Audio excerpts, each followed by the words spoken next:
Hey guys, what's going on? I hope you're all having a great day with Christ, spending good time in prayer and worship, in love, in Bible study, and almsgiving, and all of these great things. Before we get started here, I do have a couple things I want to talk about. As always, the musical playlist we have featured on the channel. Unfortunately, it's not on the channel, but if you just type this in, Chance John Shares the Bible, put it right in the search bar, and you might have to filter to filters, or you filter to playlists. But yeah, I definitely recommend that you check it out because there's so many, songs that we don't get to listen to because we play these longer format videos that have, every single song is amazing and beautiful, or else we wouldn't be listening to it. But we play these longer videos to avoid ads, and unfortunately, some of these other, very beautiful songs get left out. So I definitely recommend to check that out. Also, we have a prayer request. This time it's different. There's a man at my church named Thanassi. If we could, if everyone could say prayers just for him, that'd be very much appreciated.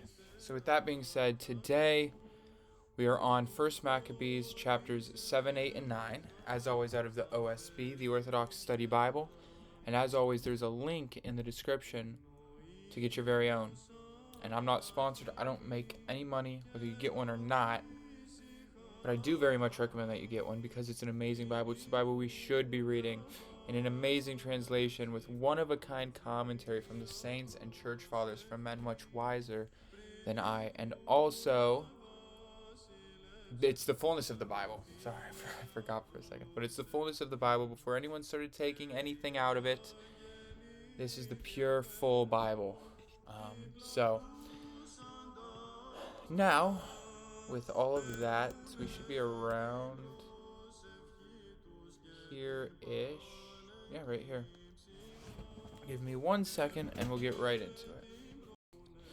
In the name of the Father and of the Son and of the Holy Spirit.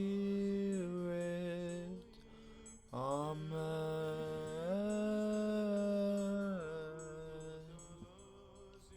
First Maccabees chapter 7. Demetrius the first becomes king. Demetrius the son of Seleucus set forth from Rome in the 151st year,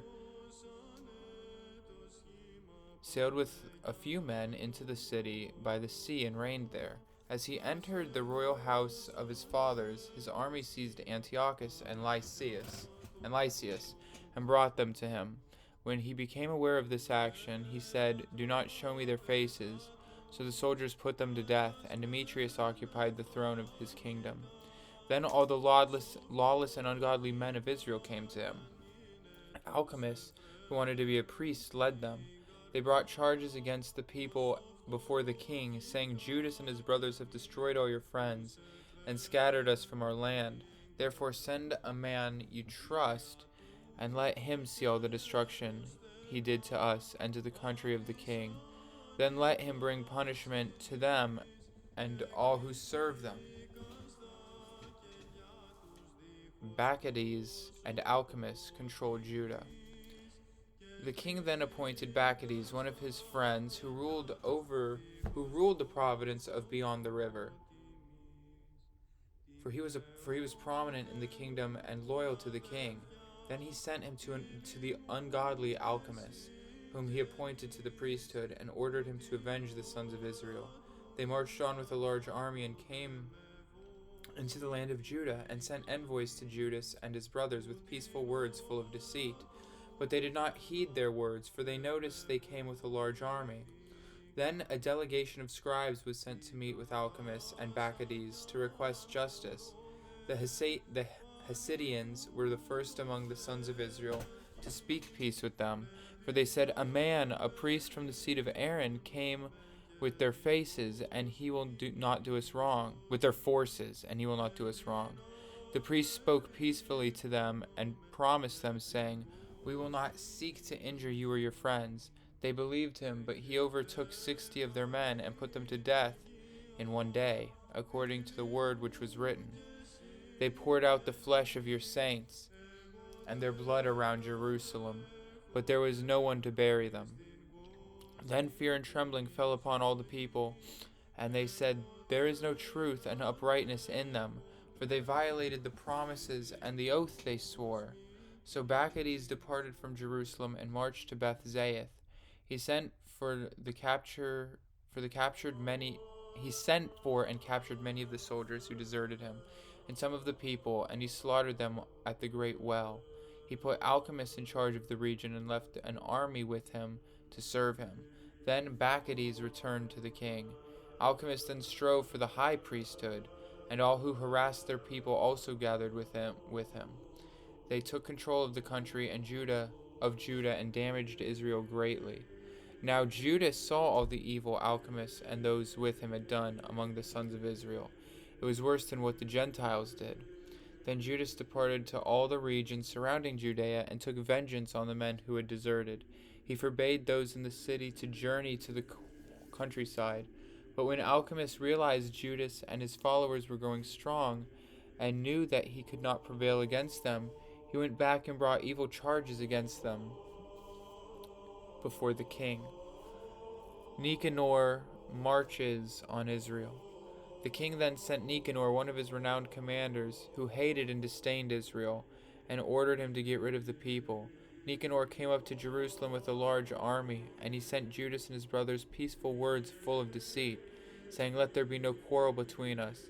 I will come peacefully with a few men to see you in person. So he approached Judas, and they greeted each other peacefully. But the adversaries prepared to seize Judas. Then Judas was aware that Nicanor had come with deceit, and he feared him, so he did not care to meet him again. When Nicanor learned his plot had been discovered, he went into battle with Judas at Kafar Salama. Some 500 of Nicanor's soldiers fell. The remainder fled to the city of David. After this, Nicanor went up to Mount Zion. Then some priests came out of the sanctuary, along with some elders of the people, to greet him in peace, showing him the whole burnt offering which they had sacrificed on behalf of the king. However, he mocked and ridiculed them. He defiled them and spoke with arrogance to them. He also swore an oath angrily, saying, unless Judas and his troops are delivered into my hands now, then if I come back in peace, I will set this house on fire. Then he stormed out in a great rage. The priests then entered and stood facing the altar and the sanctuary. They wept and cried out, you chose this place to be called by your name, that it might be a house of prayer and supplication for your people. Take vengeance on this man and on his soldiers, and let them die by the sword. Remember their blasphemies, and let them be alive no longer. So Nicanor left Jerusalem and camped at Beth-horon, and the army of Syria joined him. But Judas took position in Edessa with 3,000 troops. Judas prayed, saying, when the ambassadors from the king utterly blaspheme, your angel went forth and struck 185,000 of the Assyrians. Crush also this army before us today, and let the others know that he spoke blasphemy against your sanctuary, and judge him according to his malice. Nicanor falls in battle.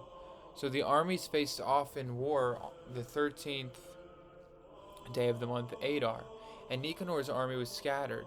He himself was the first to fall in the war. When his soldiers saw Nicanor die, they dropped their weapons and ran. Israel even chased them. Israel even chased them a day's journey from Edessa as far as Gazara. As they pursued them, they kept blowing the trumpets, sounding the battle call. Then the Israelites went out from all the villages around Judea and outflanked the adversaries. They drove them back to the pursuing army, and they all fell by the sword. Not one of them survived. Then Israel captured the spoils and all their possessions. They even beheaded Nicanor and severed his right hand, which he had stretched out arrogantly. They carried them and put them on display just outside Jerusalem. So the people were very glad, and they celebrated that day as a day of great joy. A decree came forth to celebrate this day at the same time every year on the 13th year of Adar. Thus the land of Judah had peace for several days. Pact with the Romans. Chapter 8. Then Judas learned of the reputation of the Romans, that were mighty and behaved well toward all who made a pact with them. they could ensure friendship with as many as came to them, indeed, because they were of great strength. People also told him of their warfare and courageous works they were doing in Gaul, how they conquered them and imposed taxes on them. They also reported what they had done in the country of Spain to take control of their silver and gold mines, and how they dominated the entire region by their careful planning and forbearance, although the area was a great distance away. The Romans also defeated kings who challenged them from around the world until they subdued them and struck a deadly blow against them, but the others paid them taxes each year. They battled and soundly conquered Philip and Perseus, kings of the Macedonians, and others who stood up against them in war. They further conquered Antiochus, the great king of Asia, who went to war against them with 120 elephants and cavalry and chariots and a massive army. But his troops were destroyed by them. They captured him alive, and ordered that he and those who would rule in the future should pay large taxes along with hostages. They also took from them the countries of India, Media, and Lydia. Then they gave some of the best of all these territories to King Eumenes. The Greeks also plotted to come against them, but this became known as the Romans, and they sent one of their generals against them. He fought with them, and many wounded fell, and the Romans took their wives and children captive. They robbed them, took their land, pulled down their fortresses, and have to this day enslaved them. They crushed and captured the remaining kingdoms and the islands, as many as would oppose them. But they secured a relationship with their friends and those people who relied on them. Thus they conquered rulers far away and nearby. As many as had heard of their reputation feared them. Those the Romans desire to help and to raise up as kings they establish, and those kings they wish to depose, they depose, for they have great power. But despite all this, none of the Romans has donned a crown or vested in purple so as to be magnified by it. Instead, they formed a council for themselves, and 320 senators constantly deliberate concerning the people to help them behave in an orderly fashion. They trust one man to govern them for a year and to rule over their land. Everyone heeds this one leader, and there is no jealousy or strife among them. Now Judas appointed Eupolemus, the son of John, son of Achus, and Jason, the son of Eleazar, and dispatched them to Rome to build friendship and an alliance, and to free their people from a yoke of bondage, because they realized the Greek kingdom was subjecting Israel to total servitude. So they journeyed to Rome, a very long trip. When they came to the Senate chamber, they said the following: Judas also named Maccabees, his brothers, and the Jewish people sent us here to you to build an alliance and to have peace with you, that you may enlist us as your friends and allies. Terms of the alliance. The proposal pleased the Senate, so this is the copy of the message they issued in reply, inscribed on bronze tablets and sent to Jerusalem, to be kept there as a record of peace and friendship. May it be well with the Roman people, and the Jewish nation shall respond wholeheartedly as their allies, as the occasion may dictate. If war comes first to Rome or to any of their allies in all their dominion, the Judean nation shall act as their allies wholeheartedly, as the occasion may dictate to them. As to any enemy who wages war, the Jews shall not donate or supply grain, weapons, money, or ships, as Rome has stated, and they shall honor these commitments without getting anything in return. Similarly, should war break out first against the Jewish nation, the Romans shall freely respond as their allies, as is appropriate for them. Further, no grain, weapons, money, or ships will be given to allies of the enemy, as Rome has decided, and they shall hold to these obligations, and do so with no deception. Thus the Romans offer a treaty with the Jews on these terms. If after these agreements take effect, both parties should decide to add or subtract anything, they shall do so by agreement, and whatever they add or subtract shall be binding. Now regarding the evils Demetrius the king is doing to them, we have sent to him this word. If therefore they appeal to us against you again, we will defend their rights and oppose you, be it on the sea or on land. Judas dies in battle. Chapter 9. Now Demetrius got word that Nicanor and his men had fallen in battle, So he authorized Bacchides, an alchemist, to go a second time into the land of Judah and take the right-hand flank of the army with them. Thus they traveled the highway into Gilgal and camped at Masaloth Arbela. They captured it, and many people died. Then in the first month of the 152nd year, they encamped against Jerusalem. But they departed there and went to Berea, 22,000 foot soldiers and 2,000 cavalry with them. Now Judah set up camp in Elasa, and 3,000 chosen men accompanied him. When they saw how large the number of the enemy forces was, they were very afraid, and many sneaked out of the camp. Just 800 men remained among them. When Judas realized his troops had ran away and the battle was pressing upon him, he was greatly discouraged and had no time to rally them. Though weary, he said to those who remained, "Let us arise and move out against our enemies. We may yet be able to fight them." But they kept trying to turn him back, saying, "We are not able. Let us rather save our lives now. Let us return with our brothers and fight against them later, for we are too few." But Judas answered, "May it be far from us to do such a thing, to run away from them. If our time has come to die, then let us die courageously for the sake of our people. We will not leave behind a charge against our honor." Then the forces of Bacchides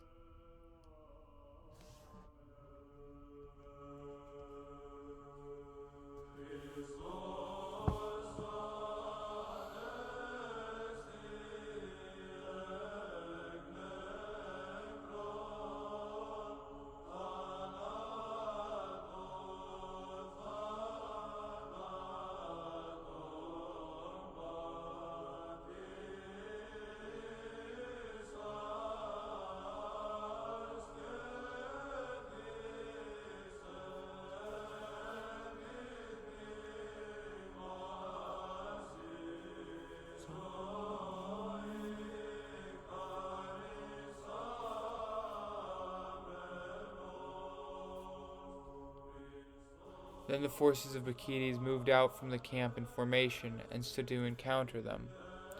The mounted troops were divided into two parts, and the sling throwers and the archers advanced before the army, along with all the chief warriors.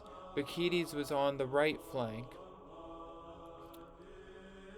Then the phalanx drew near between the companies on both sides and sounded their trumpets. The armies of Judas also blew its The army of Judas also blew its trumpets. The ground shook by the clamor of the troops, and the battle raged on from morning until nightfall. Judas realized that Bacchides had the strength of his forces on the right flank, so all the stout-hearted men came together with Judas. They demolished the right flank and pursued Bacchides' men all the way to Mount Azotus. When those on the left flank saw that the right flank was broken, they reversed course and followed closely behind the army of Judas. The battle was fierce, and many men on both sides suffered wounds and fell. Judas also fell, and his men fled. Jonathan and Simon took Judas their brother and buried him in the tomb with his fathers in Modian. They wept for him, and all Israel mourned him with great lamentation for many days, saying, "How the mighty is fallen, Israel's Savior." Now the abundant acts of Judas, his wars, the brave things he did, and his greatness are not recorded, for there were far too many.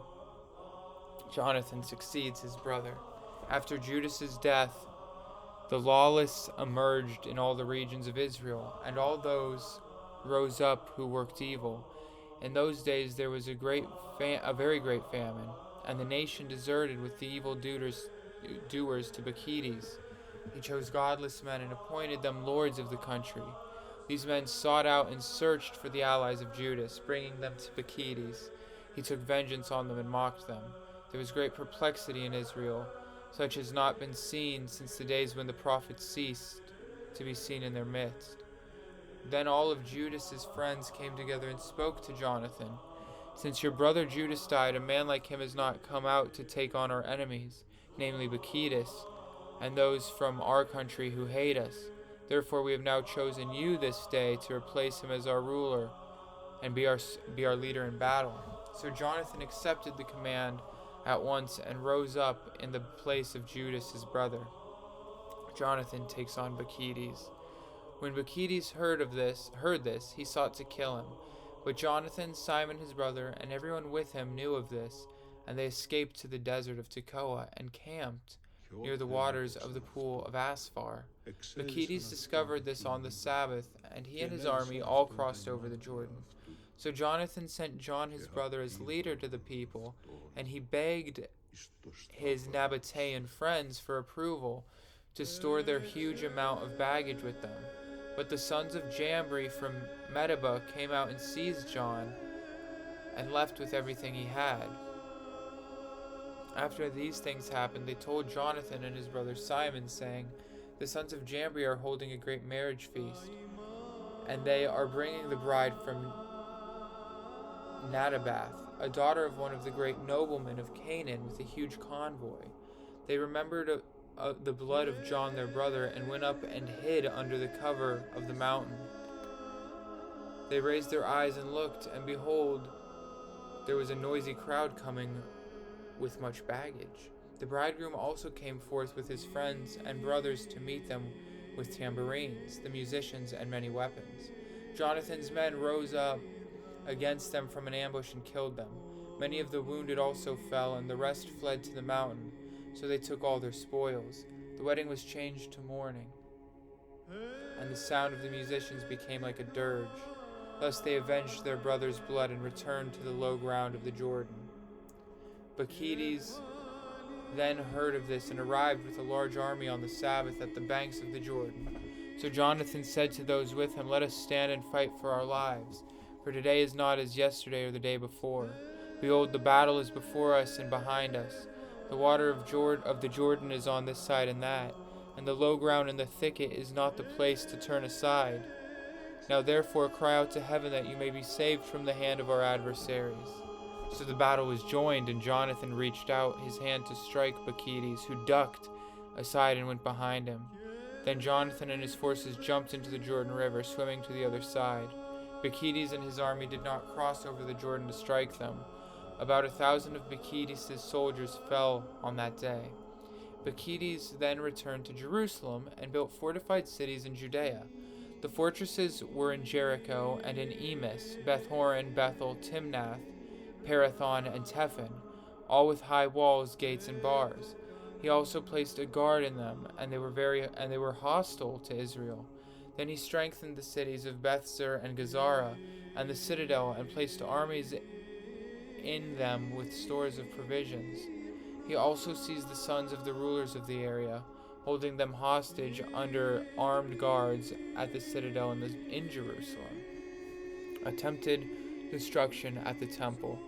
Then in the 153rd year, in the second month, Alchemist issued the command to take down the wall of the inner court of the sanctuary. Then he took down the works of the prophets and started to destroy it. At that instant, Alchemist was stricken, his mischief was thwarted, his mouth was shut up, and he became paralyzed. He could not even speak a word as to give orders concerning his property. So Alchemist died then and there in great pain. When Bacchides saw that Alchemist had died, he returned to King Demetrius. Thus the land of Judah was peaceful for 2 years. Soon all the lawless men deliberated among themselves, saying, "Behold, Jonathan and those with him are living in peace and certitude. Now therefore let us bring Bacchides back here, and he will seize them all in one night." So they went and conversed with him, and they departed with a large army, secretly sending letters to all his allies in Judea, telling them to capture Jonathan and those with him. But they could not do so because their plot had been discovered. So Jonathan and his men caught about 50 of their countrymen who were the leaders of the agitation, and killed them. Bacchides' forces are crushed. Then Jonathan, Simon, and those with them departed for Beth-Bassi in the desert, and rebuilt the outpost that had been destroyed and strengthened it. When Bacchides heard of this, he gathered all his army and sent orders to the men of Judea. Then he arrived and camped at Beth-Bassi and attacked it for many days, making engines of war.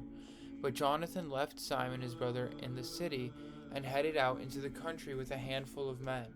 He struck Adamara and his brothers and the sons of Phasaron inside their tents. Then he launched his attack and entered into battle with his armies. Meanwhile, Simon and those with him came out of the city and set on fire the engines of war. Once they took the offensive against Bacchides, he was crushed by them. They upset him greatly because his plan of attack was in vain. Also, he was filled with rage at his advisers, the lawless men who urged him to come into the country. So he killed many of them and then decided to return home. When Jonathan learned of these events, he sent envoys to make peace with Bacchides and to obtain freedom for the captives. Bacchides accepted the proposal and swore to Jonathan he would not harm him all the days of his life. He returned to him the hostages taken earlier from the land of Judah. Then he returned to his homeland and made no further attempt to come into their country. Thus the sword was laid down in Israel. Then Jonathan settled in Michmash, where he began to judge the people and to destroy the ungodly men of Israel. In the name of the Father, and of the Son, and of the Holy Spirit. Amen.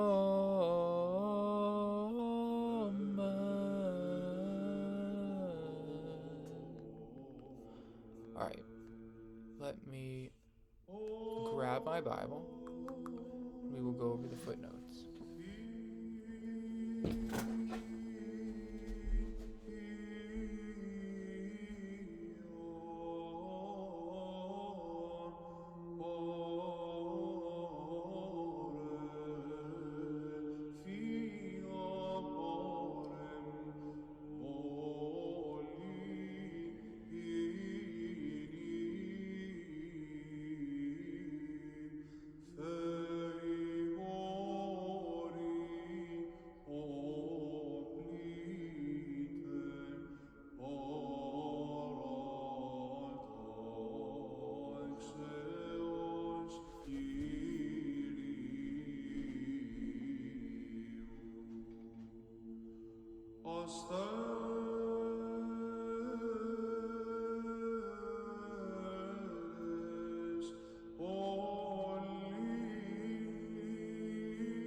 All right.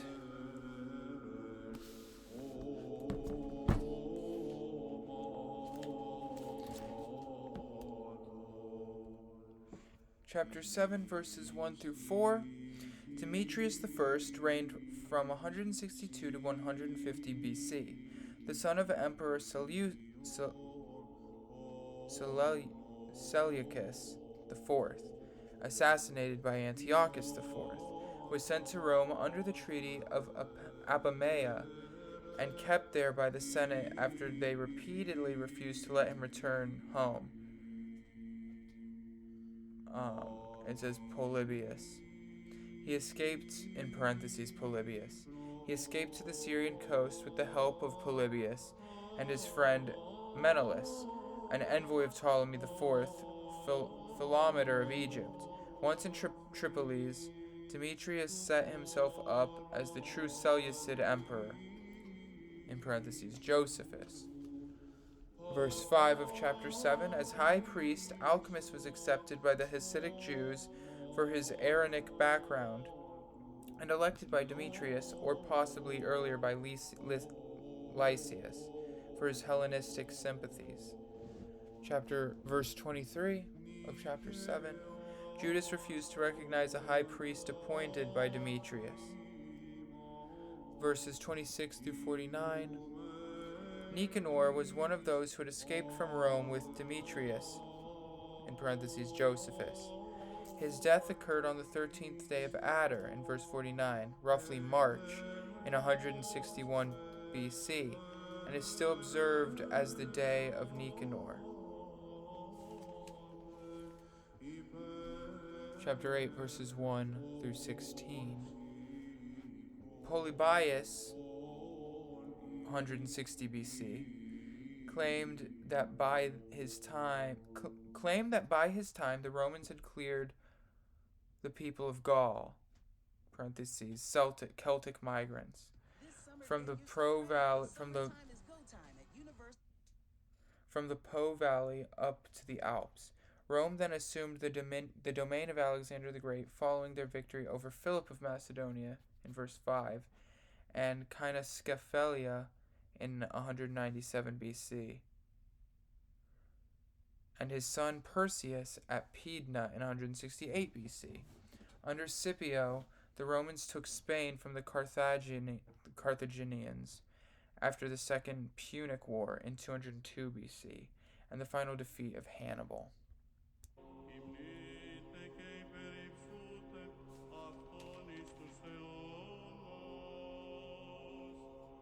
Chapter 9, verse 28 through 30. The Jews elected Jonathan as their new military leader in 159 BC. When Bacchides found out about the election, he tried to have Jonathan assassinated in verse 32.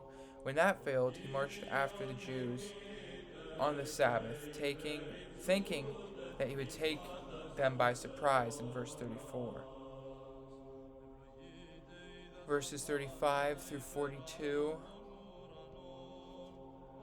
One of the remaining brothers, John, was killed by the sons of Jambri, apparently a local tribe, while journeying to the Nabateans in the Transjordan (parentheses Josephus).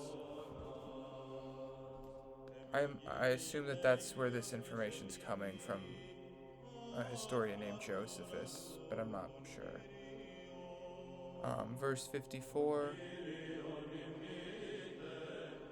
The wall of the inner court of the temple had multiple functions. First, it separated the priests from the laity. Secondly, it divided the men from the women. Lastly, and most importantly, it kept Gentiles from entering the sacred areas of the temple. Verse 71.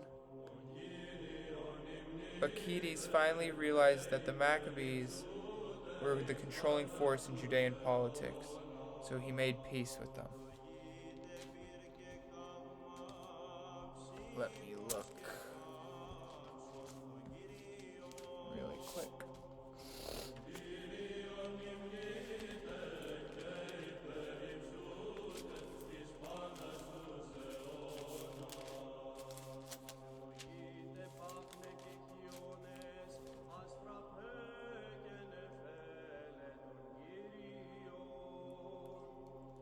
Josephus isn't listed here, so I'm honestly not exactly sure. But with that being said, here, let me actually look it up real quick. So yeah, Josephus was a 1st century Jewish historian, a Roman citizen, I think. But yeah, again, if you guys could pray for Thanassi at my church, I'd really appreciate it. Check out the musical playlist again. I love you. I'm praying for you.